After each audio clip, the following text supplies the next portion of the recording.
Selamat datang di YouTube channel Suharyanto Putra. Kita kan membangun kejujuran terhadap diri sendiri, apa yang sebenarnya disukai gitu. Ketat ya, sistemnya tuh terintegrasi banget gitu Mas. Jadi kalau kita daftar nanti profesor dapat notifikasi. Teman-teman nanti di sini gitu, nanti gue akan kasih tahu gitu. Dan hari ini sebenarnya ada kita akan ngobrol lagi soal topik tadi beasiswa LPDP nih gitu ya. Siap. Nah Kang Ocit, LPDP kan beasiswa Indonesia nih gitu, dan kayaknya juga lagi booming banget dan banyak banget yang teman-teman akhirnya juga pengen daftar beasiswa LPDP karena memang kuotanya cukup lumayan banyak gitu. Betul. Dan ini juga memang beasiswa negara kita juga salah satu inisiatif pemerintah untuk mengembangkan atau menyiapkan leader-leader masa depan lewat beasiswa ini gitu. Nah dulu Kang Ocit kan kayaknya gue pernah dengar dulu pernah apply juga beasiswa LPDP nih nanti, dan ini akhirnya bisa lolos dan akhirnya ke sana gitu. Aku pengen tahu sih gitu, dan teman-teman di sana juga pengen dengar juga tips dan pengalaman langsung dari Mas Ocit nih terkait dengan beasiswa LPDP, kira-kira prosesnya gimana dan seterusnya gitu. Nah mungkin boleh dijelasin dulu gak Kang gitu ya, LPDP itu sebenarnya kan kadang-kadang tuh mungkin ada orang yang underestimate ya gitu ya kalau dari beasiswa Indonesia sendiri gitu. Tapi menurut Kang Ocit kenapa sih kita harus apply LPDP? Iya ya, karena ini membuka kesempatan aja sih Mas. Nggak lebih nggak kurang gitu, dan ini wujud tanggung jawab dan juga kebaikan ya, kebaikan pemerintah kita. Karena kan kadang ada tanggung jawab tapi nggak dijalanin gitu kan. Ini menurut saya adalah tanggung jawab yang dijalani dengan baik oleh pemerintah kita. Ya tentunya saya pribadi juga sangat berterima kasih kepada pemerintah, siapapun pemerintahnya gitu, sudah berinisiatif untuk menjalankan dan juga meneruskan program ini. Dan ini pun kompetitif gitu Mas, jumlah bantuannya gitu. Daftar. Oke. Kompetitif tuh maksudnya cukup kompetitif benefitnya gitu. Package-nya gitu ya. Package-nya ya. Jadi ya kenapa enggak gitu teman-teman untuk daftar, dan ya tentunya harus siap-siap ya gitu karena standarnya juga tinggi ini LPDP. Dia mengikuti standar seleksi yang menurut saya punya level yang signifikan lah, considerable level. Karena saya juga pernah gagal gitu, jadi ya bisa saya share lah perubahan apa yang saya lakukan untuk bisa akhirnya dapat gitu. Nah waktu itu gagalnya tahun berapa Mas? Saya gagal itu tahun berapa ya? 2014 Mas. Sebelum ke New Zealand. 2014. Mau S2 waktu itu, mau S2. Oh yang waktu itu beasiswa S2. Nah sekarang daftar lagi 3 gitu. 3 lolos. Cukup lama ya. Nah, tapi gue denger nih ya, yang gue dengar, tapi benar apa enggak ya, mungkin nanti di-confirm sih Mas itu. LPDP cuman boleh 2 kali ya apply-nya. Ketika gagal 2 kali udah nggak bisa. Enggak, itu dulu menurut saya. Dulu tuh gini, dulu kan dibuka 4 kali setahun. Jadi kalau kita gagal 2 kali, then the third and the fourth you can't gitu. Sekarang menurut saya bisa kapan aja daftar gitu. 10 times fail and then the 11th time you succeed, ya go ahead gitu Mas. Oke. Jadi aturannya udah berubah sekarang ya? Ya, aturannya LPDP ini berubah terus nih Mas, karena dia kan juga beasiswa yang sangat muda ya. Jadi dan ini menurut saya normal sih kalau mereka selalu update ininya. Ya, selalu improve, selalu update terus. Nggak bisa dibandingin sama beasiswa Fulbright atau Chevening atau New Zealand Scholarship yang udah tua-tua itu, karena mereka udah gimana lulusannya udah jadi presiden, udah jadi menteri gitu. LPDP lulusannya baru jadi apa gitu kan. Ini the next menteri dan presiden Indonesia nih. Ya kan belum tahu gitu karena masih 11 tahun kan juga. 11 tahun ya? Ya. Iya, 11 tahun. Dari 2010 ya berarti ya? Betul, pokoknya 12 tahun. Kan kita punya teman juga yang dapat kan ya, banyak yang dapat tuh sekarang. Dulu ya, angkatan kita kan siapa? Darus. Oh iya, Darus. Waktu itu magang dirimu kan, S2-nya juga kan tahun itu. Iya, benar. Dia di US. Nah, Cid, oke. Ngomong-ngomong nih, di LPDP kan tadi ngomongnya sekarang tuh punya considerable yang apa ya, lebih strict gitu lah. Yang gue baca gitu ya, kan prosesnya ada proses administrasi gitu ya, terus ada wawancara gitu, terus ada apa lagi nih? Pertama administrasi, kedua tes apa? Bukan tes wawasan kebangsaan ya. Tes pengetahuan umum dan kebangsaan. Tes umum ya. Bukan, enggak ada tes kebangsaan. Tes pengetahuan umum. Sama esai online. Jadi ada esai pas tes administrasi, ada esai pas online. Pas tes ke pengetahuan umum itu. Habis itu tes wawancara. Jadi ada 3 step ya. Ya. Tapi waktu esai langsung sama wawancara dalam 1 hari. Ya. Oh enggak, wawancara tuh enggak ada esai nih Mas. Kalau pas wawancara. Kalau pas wawancara hanya ada FGD gitulah, semacam FGD. Itu semuanya kan oral. Oral test. Nah, kita bahas satu-satu nih. Pertama kan administrasi. Administrasi itu apa aja sih yang harus disiapin sama teman-teman atau yang harus kita siapin nih? Ini standar ya, karena saya udah sering daftar beasiswa. Banyak gagal dan beberapa alhamdulillah dapat. Itu standar sih, ngisi paperwork-nya itu ya, formulir, CV lah intinya, kita ngisi CV kita dan juga ngisi esainya tentang target studi dan juga personal statement atau juga apa ya, perkenalan diri kita gitu dan concern atau passion kita. Ya standar itu sih Mas, ngisi formulir itu untuk administrasinya. Jadi semua ya itu harus dikerjain bener-bener ya, karena nggak bisa satu kali duduk selesai gitu, mungkin harus kita kasih waktu seminggu. Kan ada untuk beberapa mungkin juga ada beberapa surat-surat keterangan kayak gitu-gitu kan Mas. Iya bener, lupa saya, ada surat rekomendasi ya, sama surat izin kalau yang PNS ya. Tapi kalau surat kesehatan, surat dari apa itu ada nggak? Iya benar, ada surat kesehatan. Aduh, mohon maaf ini lupa saya. Ada surat kesehatan, benar, surat kesehatan. Tapi karena beasiswa lain itu hanya formulir toh. Ini di LPDP kita dari awal suruh dikasih surat kesehatan. Yes. Tapi berarti dari awal teman-teman harus prepare well gitu ya. Semua syaratnya tuh harus disiapin dan diupload semua gitu ya, termasuk esainya. Nah, kalau soal ngomongin esai nanti kita kupas tuntas deh gitu esainya gitu. Tapi itu nanti dulu, berarti jangan sampai ada yang kelewat gitu kan Mas. Gitu. Betul. Karena ada yang kelewat pasti akan gagal di administrasi. Iya dong. Pastinya ya. Itu kayak itu hanya mesin awal gitu ya. Aja ya.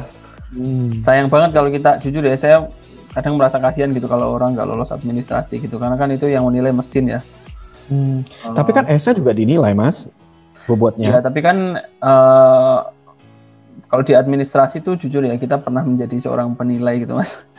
Ya kita skimming aja gitu membaca esai kan, tapi kan rekor kita juga berpengaruh gitu. Saya mungkin 50-50 ya, rekor kegiatan gitu-gitu. Ya itu sih, karena kan nanti juga perwujudan esai itu akan dites di wawancara itu. Kalau ternyata esainya bagus, di wawancaranya nggak bisa ya nggak jadi kan. Jadi semua record kayak history kerja, historis macam-macam itu harus diisi juga, karena itu consideration, karena itu sistem ya. Betul. Mas Suher kan sebagai HRD pasti paham lah soal nilai orang gitu kan. Cuman ya yang konsen saya itu begini Mas. Ini seleksi administrasi itu kan ngisi seminggu Mas, cuman ya kan. Emang cuma seminggu? Enggak, maksudnya kita tuh ngisi cuman butuh waktu seminggu tuh udah selesai gitu loh. Kita pribadi.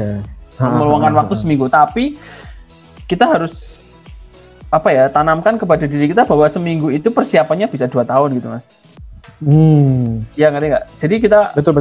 Saya tuh berpikir gini, orang kalau mau daftar LPDP ya ada sih orang yang spesial banget ya gitu ya. Oh hari ini 10 hari lagi deadline, dia ngisi keterima gitu ya, ada sih. Tapi nggak semua orang kan Superman kayak gitu. Kayak saya ya ngisi kayak itu gagal jadinya kan waktu itu. Ya itu saya jujur yang S3 ini saya benar-benar persiapannya mungkin 3 tahun gitu saya siapin, benar-benar saya proyeksi saya 3 tahun itu lebih matang, esai juga lebih bagus, rekor pekerjaan saya juga lebih bagus. Ya akhirnya ngisi, alhamdulillah ya, saya nggak tahu wallahu alam apakah faktor itu atau enggak, tapi saya persiapan dengan baik gitu. Ya menarik. Nah, jadi intinya sebenarnya kesuksesan yang kita capai itu, gitu ya, di belakang backgroundnya itu perjuangan yang harus kita banyak perjuangan yang kita siapin gitu. Kadang-kadang kan orang lihat cumanya hasilnya doang, wah ini orang langsung daftar sekali langsung keterima nih, padahal persiapannya sudah lama gitu kan. Sementara udah 4 kali gagal mulu nih gitu misalkan. Jadi ternyata di belakang itu yang mungkin orang nggak tahu ya Mas. Jadi harus disiapin semaksimal mungkin. Nah, kan habis pelaksanaan administrasi ini kan kalau gue lihat dari timelinenya si LPDP ya gitu kan, pelaksanaan administrasi dan pengumuman kemarin 11 Juni. Nanti seleksi adminis substansi kemarin itu 16 sampai 19. Nah, seleksi substansi itu sama kebangsaan tuh online juga ya? Untuk sekarang saya kurang tahu sih Mas. Substansi itu seharusnya wawancara ya. Gimana tuh Mas kalau yang sekarang itu, yang Mas Suher dapat? Ini tuh seleksi substansi sama ini seleksi substansi dan kebangsaan. Habis itu ada pengumuman hasil seleksi itu, terus habis itu seleksi wawancara. Oh, oke ya, ini berubah lagi nih penamaannya kan. Kalau dulu administrasi, tes pengetahuan akademik atau itu, terus namanya? Habis itu wawancara. Wawancara itu substansi gitu Mas, namanya waktu itu. Sekarang udah berubah sih. Ya gimana? Tapi potensi akademik itu online ya berarti Mas? Kita dulu datang ke tempat tesnya CPNS di mana itu? Saya lupa Mas. Oh gak jauh sih. Saya nggak tahu namanya. Ada kita tempat khusus gitu. Tempat biasanya. Itu kayak ujian nasional gitu ya? Kayak tes PNS Mas. Sorry Mas, ini pause bentar aja. Boleh.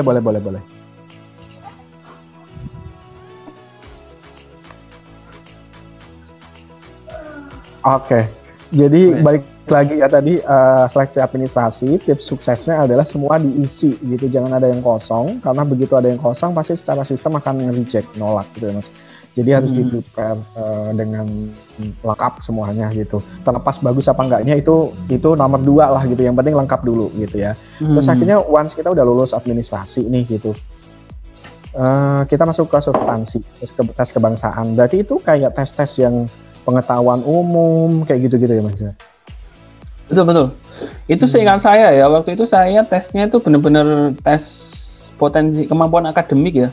Oh, potensi akademik, oke. Di situ ada deret angka dan macam-macam itu ya? Betul, deret angka dan lain-lain, terus logika kalimat gitu-gitu. Terus bangun-bangun gitu-gitu ya? Bangun-bangun. Spasial, tes spasial kayak gitu. Betul. Kayak tes psikologi jadinya harus. Tapi ada tes psikologinya, terus tapi dicampur udah jadi satu gitu. Karena cuman itu aja selesai, habis itu udah. Tapi kebangsaannya waktu itu saya pas wawancara. Oh. Nah, tapi nanti saya kasih tahu nanti soal wawancara. Kita bacain dulu bentar. Iya. Nanti bahas itu. Ya itu aja sih tesnya, dan kebetulan waktu itu saya nggak bodoh-bodoh amat ya gitu. Saya pernah belajar aljabar dan lain-lain, jadi ya, di tes itu ada aljabar dan lain-lain. Jadi tapi aljabarnya aljabar sederhana ya, X berapa itu X. Jadi kalau ini berapa, ini X-nya berapa gitu. Kalau logika kita jalan ya, dan pernah ngambil itu di masa SMA dan kuliah, ya main lah gitu, enggak masalah. Soalnya bisa dicari di internet gitu. Dan banyak yang gagal juga nggak sih di tes tahapan itu? Itu setengah udah disikat itu. Jadi dia katakanlah yang lolos tes, seingat saya ya, yang lolos tes itu katakanlah yang lolos masuk hari itu ada 1.000 orang gitu. Itu seingat saya langsung diambil 500 ke atas gitu. Oh, langsung separohnya gitu ya? Ya, untung saya waktu itu saya lihat, wah saya masuk 25 atas nih atau 3, pokoknya saya di atas 50, bukan nomor 1, nomor 2. Tapi saya di atas itu menggambarkan ranking ya, berarti ya? Ya, nanti hasilnya live. Oh, hasilnya live. Oh, langsung hari itu juga? Ya, jadi kalau kita ketahuan, wah saya di nomor, kan yang datang, katakanlah yang datang 500 orang gitu, kita nomor 100-an gitu, wah selamat gitu. Oke. Jadi langsung hari itu dapat hasilnya gitu ya. Ya enggak, maksudnya pengumumannya tuh nanti, tapi kita udah bisa prediksi lah gua selamat atau enggak gitu. Jadi dia nggak main passing grade ya di situ ya? Iya nggak ada sih. Setahu saya sih seharusnya itu. Nah ini pertanyaan ya. Kan saya tadi cuma memprediksi mas. Nggak tahu apakah dia pakai passing grade atau pakai kuota. Kan pertanyaan itu. Either passing grade atau kuota. Tahu itu rahasia dapur mereka lah gitu ya. Yes, dan pernyataan saya bahwa 50% tadi di cut itu juga mohon tidak dijadikan ini ya. Dasar. Dijadikan dasar gitu. Karena saya yakin pasti LPDP pun juga cara penilaiannya selalu berkembang ya. Tidak tahu apa. Dan itu hak prerogatif mereka lah, saya enggak. Betul. Nah, berarti intinya sebenarnya tinggal do our best gitu ya, fokus, banyak latihan, gitu ya. Karena gini mas, kalau kita udah latihan beneran gitu kan, terus kita nggak lolos gitu kan, ya wis gitu kan. Enaknya kan gitu, kalau kita udah we did our best, and then we didn't pass, ya wis. Nggak kecewanya tuh nggak ada, itu udah capek nyiapin, terus gagal, ya next time lah gitu. Betul. Tapi kalau nggak nyiapin, kekecewaan muncul di belakang gitu ya. Wah, untung kemarin, aduh, gue nggak belajar nih, gue nggak nyiapin. Gitu. Oke. Terus akhirnya masuk ke wawancara. Habis wawancara udah pengumuman akhir. Habis wawancara pengumuman akhir udah.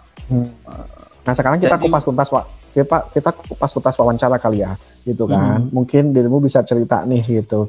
Wawancara tuh di berapa lama sih, prosesnya kayak gimana? Mungkin cerita itu dulu deh. Wawancara, saya ceritain yang gagal dulu mas ya, wawancara. Oh yang gagal dulu, boleh. Pertama tuh gagal di wawancara, 2014. Jadi kegagalan saya waktu itu di wawancara, dan pas wawancara tuh apa ya, saya mungkin agak arogan juga ya waktu itu. Terlalu jiwanya terlalu belum stabil, belum banyak pengalaman hidup gitu, jadi sok-sokan gitu, sok-sokan tahu masalah bangsa gitu. Ya itulah waktu itu ya saya sendiri juga nggak menunjukkan sopan santun ya menurut saya ke pewawancara gitu, terus juga enggak ya mannernya kurang lah waktu itu saya. Terus dan ya di apa seharusnya wawancara itu kita diskusi, malah saya berdebat, jadi ya inilah. Terus juga saya sendiri juga nggak siap dengan studi saya gitu. Mau apa di studi, karena kan saya akhirnya kan dapat beasiswa New Zealand itu, jadi saya belajar dari kegagalan itu, saya daftar beasiswa New Zealand. Jadi di pas New Zealand saya wawancara lebih oke. Jadi terima deh. Ya itulah gitu. Nah tapi setelah kenapa? Waktu wawancara berapa orang tuh, panel atau satu orang aja atau gimana? Panel mas, waktu itu lengkap ya. Dan saya yang wawancara yang kedua sukses ini kemarin itu juga panel juga, dan biasanya gini, dua orang profesor atau dokter lah, dosen senior lah menurut saya ya, satu orang psikolog gitu. Jadi saya yang sukses waktu itu, yang gagal kayak gitu tadi ya, karena menurut saya menyalahkan diri saya karena saya arogan, saya overconfident, terus juga nggak punya manner gitu. Nah di yang selanjutnya 4 tahun setelahnya ya saya udah lebih well mannered sebagai orang itu. Ya artinya pertanyaan mereka ya saya jawab dengan sopan lah gitu, sopan santun yang tinggi gitu. Kalaupun berbeda ya saya sampaikan mohon maaf, mungkin kalau dari saya pribadi begini, tapi saya apresiasi pandangan bapak atau ibu gitu. Terus juga fokus riset saya kan juga lebih terbentuk gitu di waktu daftar ini ya. Terus ya itu sih, jadi kayak saya sendiri juga tahu gitu, saya anak muda gitu, mereka senior ya, saya menghormati gitu. Manner Indonesia ini yang saya pikir perlu di apa ya, kalau teman-teman pengen wawancara LPDP ya, karena kan ini pewawancaranya orang Indonesia gitu. Terus juga mereka dosen senior yang nggak bisa kita sosokan egaliter gitu loh. Ya kita budaya kalau ya budaya Indonesia tuh tetap ada, dan ini kan beasiswanya memang dalam tanda kutip aroma aroma Indonesia kan gitu. Jadi ya saya pikir saya waktu itu seperti itu ya. Mungkin orang lain punya pengalaman yang lain gitu. Dan ya akhirnya nggak ditanyain macam-macam saya waktu itu. Dan ditanyain, kan ada banyak teman yang merasa ditanyain kayak yang di tes kewawasan kebangsaan yang lagi rame gini loh, maksudnya ditanyain soal Pancasila atau apa gitu. Saya waktu itu kayak nggak ditanyain sama sekali ya, saya cuma bilang ya nggak ada sih waktu itu, saya nggak aneh-aneh.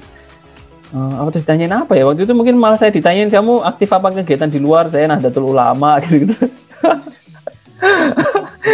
Ya saya bantu teman-teman gitu, apa namanya, kegiatan sosial gitu aja sih, malah santai waktu itu saya. Terus pas psikolog bahasa Indonesia aja ya gitu ya gitu. Kan benar bahasa Inggris tuh. Ya Cita, kamu apa gitu ya, saya apa ya waktu itu ya, saya tulang punggung keluarga Bu gitu. Oke, menarik.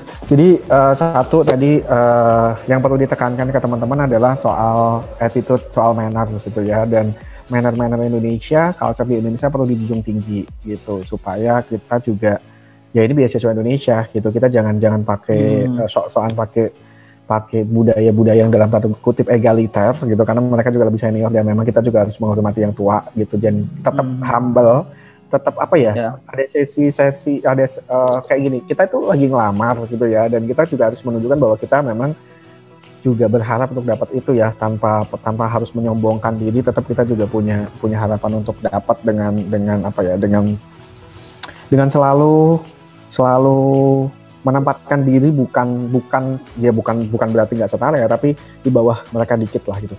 Tapi menariknya adalah gini sih, Jid. Tadi kamu cerita bahwa sebelumnya aku tuh nggak prepare nih soal studi gue gitu kan. Gitu. Apakah secara preparation dulu yang tahun 2014 itu memang belum matang benar, ditambah tadi yang soal manner, atau sebenarnya faktor terbesarnya yang mana nih? Kalau belum siap studinya sih mirip sih Mas. Waktu itu karena saya di S2, waktu itu saya juga belum dapat kampus kok. Di S3 kemarin juga belum dapat kampus.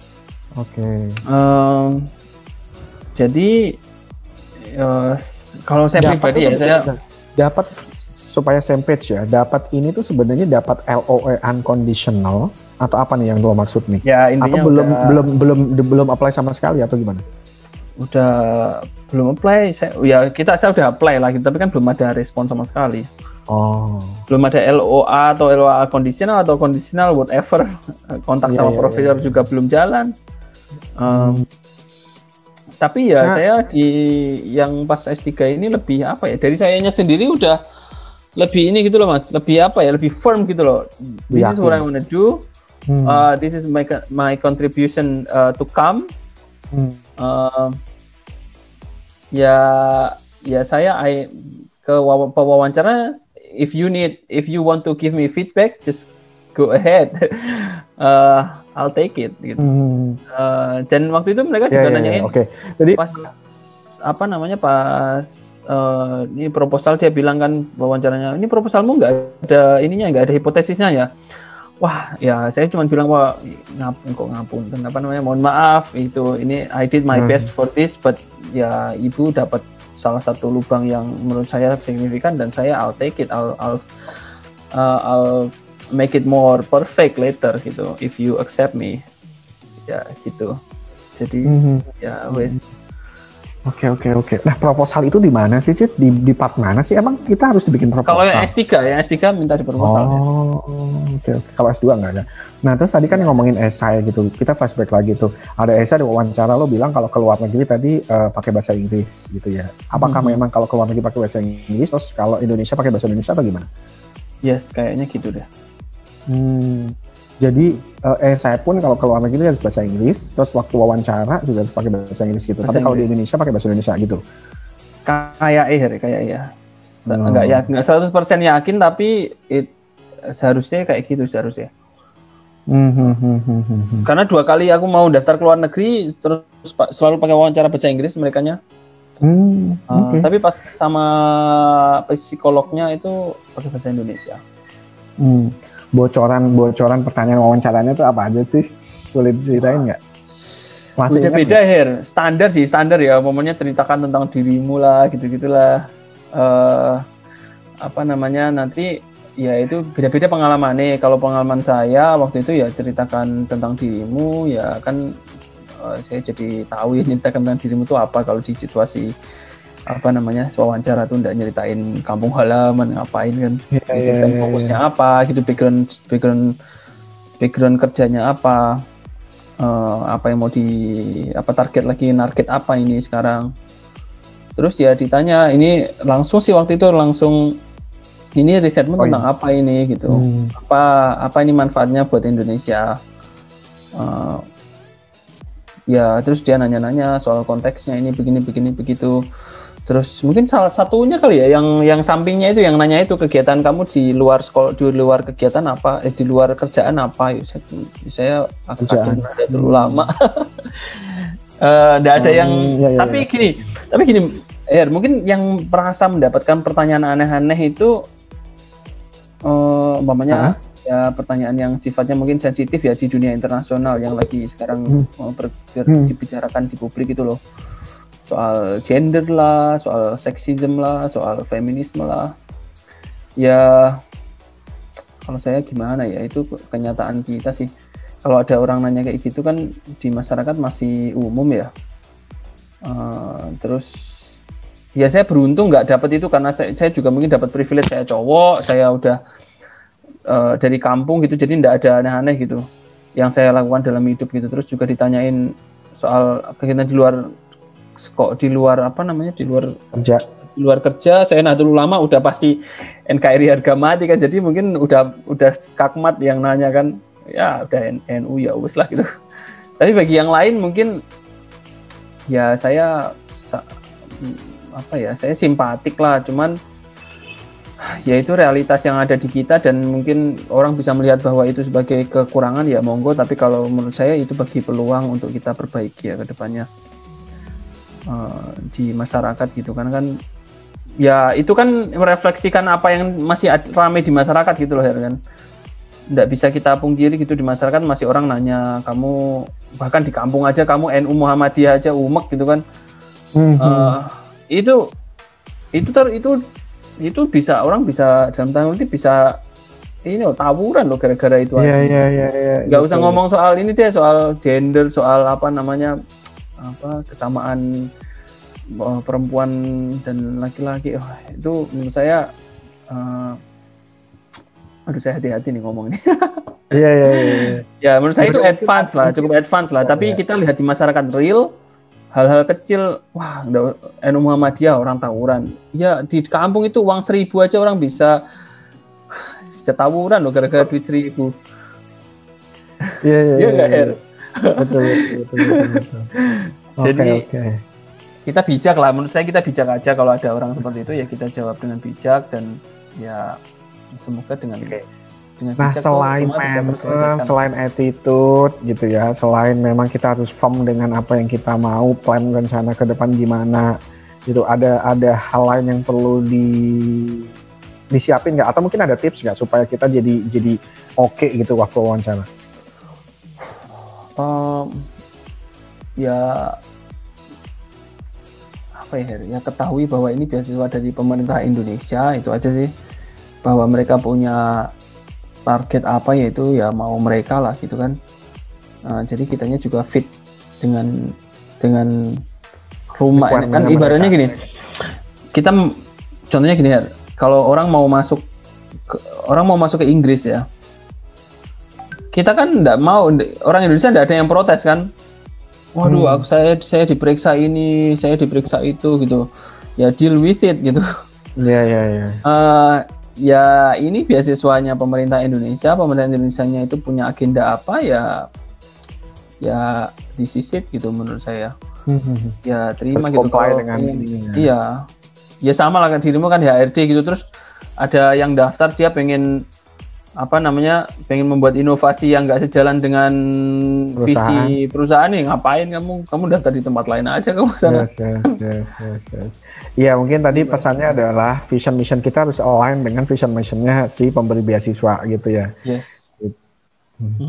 Oke, oke, oke. Nah, ini kan soal wawancara nih, gitu ya. Dan harusnya nanti kita ketemu lagi bahas soal esai ya, Cid. Dan hopefully dirimu mau share nih, gitu, soal gimana sih bikin esai. Dan lo kan udah nyobain banyak beasiswa, gitu. Ya, Dan akhirnya itu dari pengalaman itu kan pasti akan ngebawa yang namanya lo udah fasih gitu ketika dalam merangkai kata-kata ngejual diri dalam tanda kutip, gitu. Nanti lo bisa share lah gitu in detail ya. Tapi kayaknya nggak di saat ini gitu siap. karena udah cukup malam nih gitu. Gue nggak tahu di sana jam berapa, kalau di sini udah jam 9 gitu. Ya. Kayaknya udah hampir 1,5 jam kita ngobrol gitu.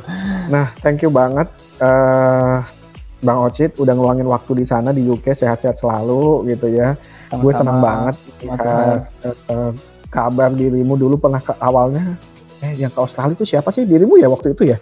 Iya, tapi kan nggak jadi, tapi akhirnya dapat ke UK. Dan intinya gila nih, teman gua aja nih S2 belum, S3 apalagi gitu. Nah ini teman gua S3 nih dan mau lulus nih, tapi gila, keren banget dan semuanya tapi kan beasiswa. itu jalannya sendiri-sendiri kan ya. Saya juga enggak, saya sendiri enggak enggak pernah santai aja lah gitu. Dan ke orang yang mau wah udah S3 ya memang jalan saya gitu, jalanmu betul, jadi pengusaha top atau jadi I don't know.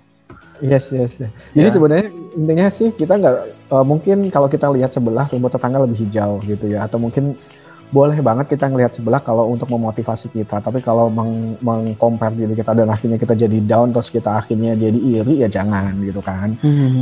Oh gila nih Bang Ocit sampai S3, tapi kan perjalanan tadi nih yang kita bisa ambil pembelajaran gitu ya, hikmahnya buat kita. Dan mungkin buat teman-teman kita atau mungkin teman-teman yang di sana yang lagi dengerin juga.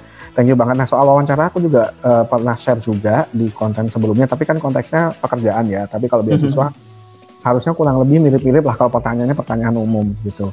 Nah nanti gue akan invite Bang Ocit lagi untuk bahas soal esai. Nanti syukur-syukur Bang Ocit mau sharing nih esainya kayak gimana. Kalau perlu, kalau boleh bisa ditunjukin nih kepada teman-teman contohnya kayak gimana sih bikin esai gitu. Boleh Setelah daripada ngomong doang tanpa harus melihat kan. Gitu. Boleh. Gitu ya, nanti kita aturin lagi ya Bang Ocit ya. Gitu. Thank you banget, sehat-sehat selalu. Gitu, dan teman-teman semuanya jangan sungkan. Mungkin Bang Ocit ini orangnya sangat-sangat ini kok, baik hati, tidak sombong, suka menolong gitu. Jadi dia banget untuk sharing. Jadi reach out aja kalau butuh sesuatu. Lebih-lebih sekarang dia di UK. Kalau teman-teman pengen ke UK bisa kontak beliau juga.